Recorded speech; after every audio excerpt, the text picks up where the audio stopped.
In this session, we're going to look at how you can add teachers to your Big Insight database. Firstly, log in as a super user. This will take you to the school settings page. As you can see, I've already populated this page with several teachers. Each teacher needs a surname and a first name that will be used as a reference for the viewer mode, and they also need to belong to a department and a subject area. Finally, they need to be marked as active or inactive. As Big Insight will not delete any of its records on any of its teachers, if a teacher did leave your school and you no longer wanted them to appear on any of your drop-down lists, you would need to mark them as inactive.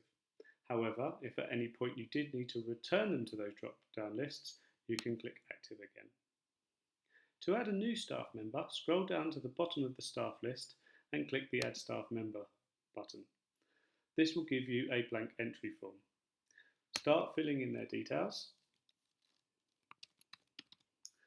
and then you can choose their department. Here we see that it is a drop-down list that will be bespoke to your school. Once that has been done, you can choose a subject within that department.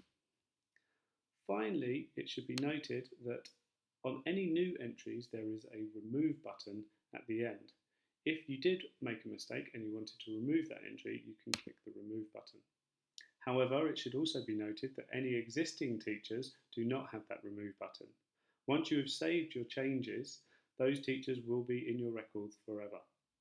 Once you are happy, scroll down to the bottom of the page and click Submit. This will give you one final confirmation, and if you click OK, they will be saved forever. Now we can see that Jane Toll has been added to the bottom of the list. This concludes my small session on how to add teachers to your Big Insight database.